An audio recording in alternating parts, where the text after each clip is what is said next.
네. 이사 서두에 말씀드린 것처럼 구약은 하느님의 시대이고 신약은 누구 시대라고 했어요? 예수님의 시대이고. 그러면 지난주에 승천하신 다음부터 오늘날 그리고 재림에 오실 때까지는 누구의 시대라고 했어요? 성령의 시대. 그래서 다음 주에 성부와 성자와 성령 삼위일체 대축일을 보내는 겁니다. 그렇기 때문에 우리는 2000년 동안 성령에 이끌려서 그가 누구이신지 또 여러분 안에 계시는 성령이 여러분들의 마음을 움직여 주시기를 그렇게 기도합니다. 성령은 하나님께 주시는 사랑의 영인데 4번 정도를 우리에게 직접 주셨어요. 세상 창조할 때 하느님께서 하느님의 영을 말씀과 함께 우리에게 주셨습니다.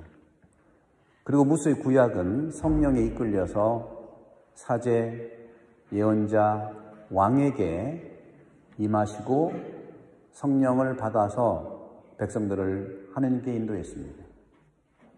신약에서는 오늘 복음에서 덜덜 떨고 있는 제자들에게 주님께서 성령을 받아라 하고 구체적으로 말씀하셨어요. 두려워가 있는 모든 분들 성령을 받으십시오. 그리고 오늘 제1독서에서 예수님이 승천하신 다음에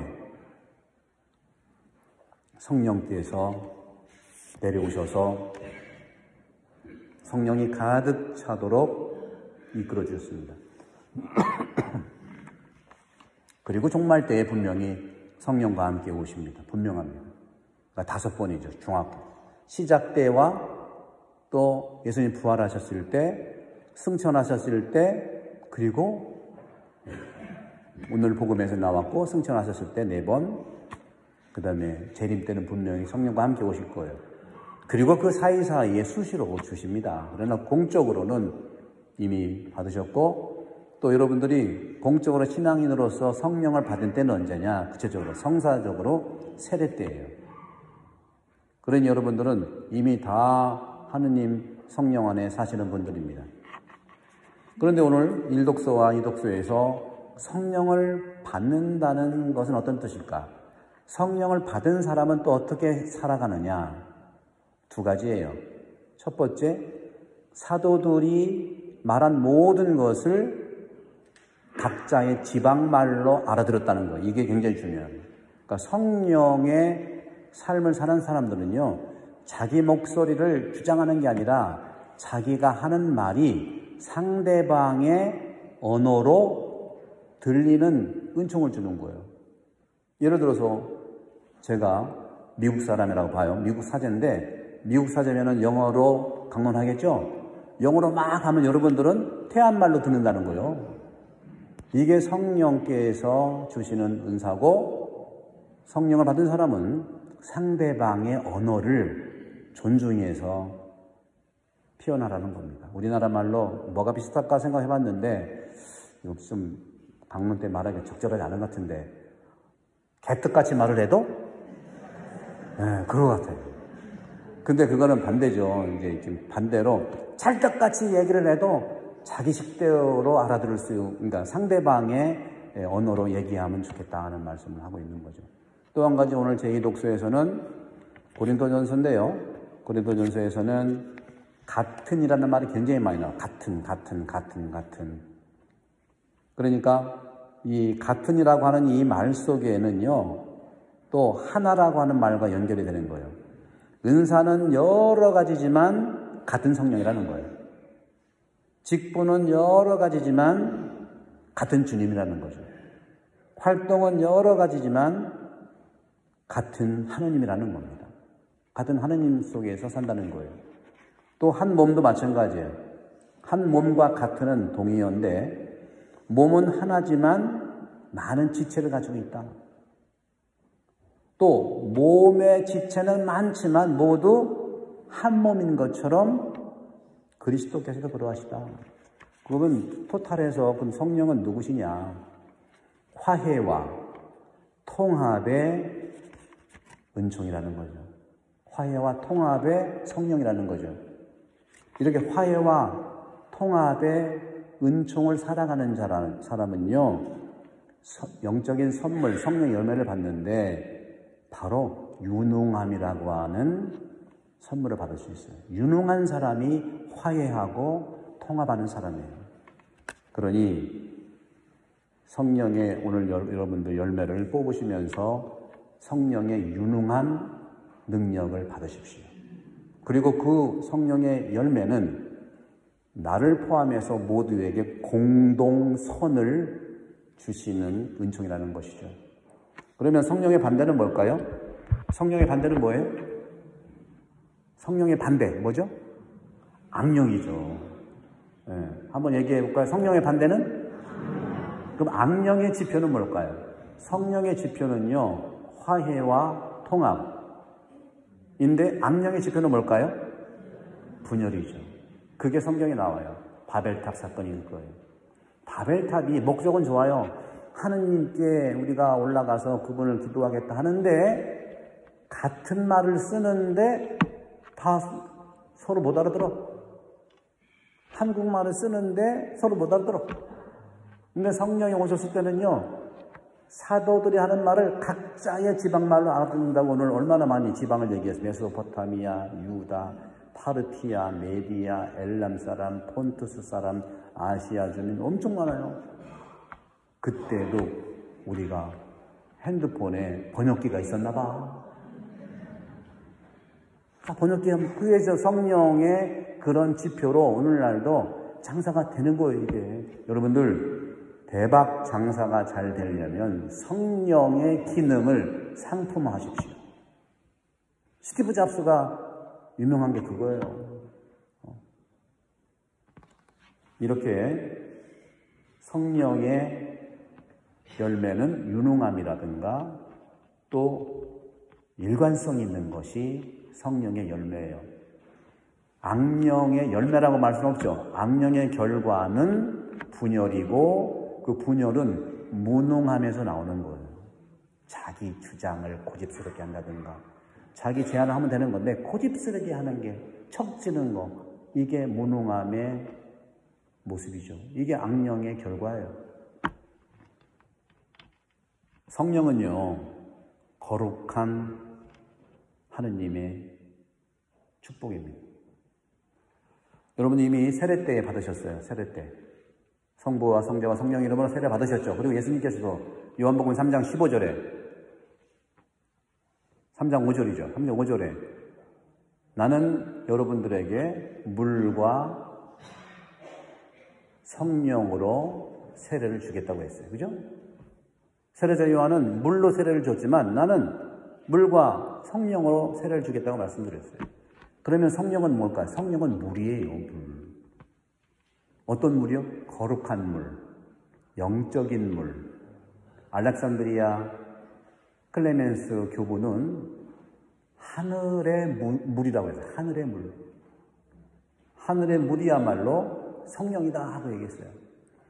물에 대한 얘기를 하는 사람 많아요. 노자도 물에 대해서 얘기했고希腊 철학자들 중에 탈레스도 만물의 근원은 물이라고 그랬어요. 물. 노자도 물을 얘기를 많이 했잖아요. 이 물의 특징은요, 성령하고 똑같아요. 여러분, 물을 많이 먹으세요. 물을 많이 드시면 성령처럼 돼. 근데 우리나라 말은 반대로, 너 나 물 먹이려고 그러지? 그러지 말고 성령을 드시고 싶으시죠? 하고 성령을 드리겠다고 하십니다. 물은 특징이 내려가지 올라가지 않습니다. 그리고 물은 자기 형체가 없어요. 물이 들어가는 곳마다 상대방이 되는 거예요. 사람이면 사람이 되고요. 꽃이면 꽃이 되는 거고 동물이 되면 동물이 되는 거예요. 주전자에 들어가면 주전자가 되는 거예요. 그죠? 병에 들어가면 병이 되는 겁니다. 이게 물은 성령의 특징을 가지고 있어요. 여러분들 우리 여기 십자가의 길에 7처, 8처 그쪽에 가면은 쥐똥나무가 있어. 쥐똥나무. 냄새가 향기가 너무 좋아. 같은 물을 먹는데 쥐똥나무는 쥐똥의 향기를 내는 거고 장미는 장미의 향기를 내는 거고 백합은 백합의 향기를 내지 똑같이 쥐똥나무가 아니잖아요. 사람도 똑같아요. 이 성령은 여러분들에게 각 사람에게 고유한 영적 모습을 부여하는 겁니다. 그래서 판단하지 마세요, 다른 사람들을. 그리고 저 사람들 하지 마세요. 우리가 오직 따라갈 대상은 성령과 말씀밖에 없습니다. 그러면 고유한 내가 되고 그 고유한 내가 서로 어울려서 하느님 나라를 건설할 수 있는 겁니다. 우리에게 살아있는 물의 근원을 주시는 게 성령이세요. 성령의 물을 먹은 장미는 장미꽃처럼 빨갛잖아요. 백합은 백합처럼 하얗잖아요. 또 어떤 것이 있을까요? 보라색으로 띄는 것이 있죠. 제비꽃. 그럼 보라색으로 띄는 거예요. 다 달라요. 같은 물이지만 다 다른 향기, 다 다른 색깔, 다른 존재가. 이것이 성령에서 주시는 다양하지만 한 몸이라고 하는 겁니다. 그런 점에서 우리 물처럼 흐르는 존재가 됩시다. 물처럼 흐르는 존재가 될 때 우리나라도 그렇고 각자는 건강하게 사랑할 수가 있습니다. 예수님께서는 3년 동안을 하나님 나라에 대한 지침과 원리들을 제자들뿐만 아니라 군중들에게 계속 말씀하셨어요. 하나님 나라의 기본 원리에 대해서, 지침에 대해서 3년 동안 말씀만 하신 것이 아니라 기적도 베풀고 치유도 해주시고 이적도 베풀어 주셨죠. 하나님 나라의 기본 원리를 설명해 주신 거예요. 새로운 운동의 창시를 한 것이죠. 바로 성령이 이끌려서 그런 겁니다.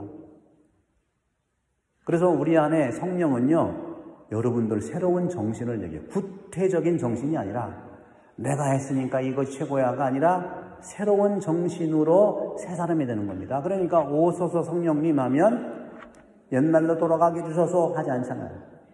새로 나게 해달라는 거예요. 새 정신에서 새 사람이 되는 것이죠. 하지만 예수님이 말씀하셨던 것을 예수님이 직접 말씀하셨어요. 요한복음 14장 26절에 성령이 오셔서 모든 것을 가르쳐 주시기 전까지 여러분들은 진리를 이해할 수가 없을 것을 나는 안다 하고 얘기했어요. 너무 서두르지 마십시오. 지금 모른다고 해서 모릅니다 하고 고백하기보다는 공개적으로 말씀하신 예수님의 말씀과 이 가치를 내면화하십시오. 예수님의 말씀이 바로 거룩한 물이에요. 물. 구체적으로 물.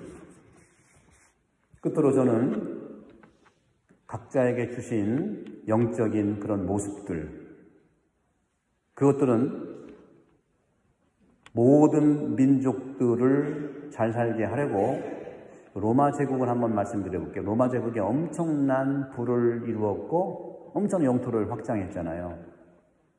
이 위대한 로마 제국은 민족들을 위해서 위대한 법률과 문화장치, 이걸 보통 박스 로마나라고 해요. 박스 로마나. 이 법률과 문화장치로 재통합하려고 엄청 노력을 했습니다. 하지만 로마 제국도 사라졌어요. 이 엄청난 노력은 무산됐다는 거죠.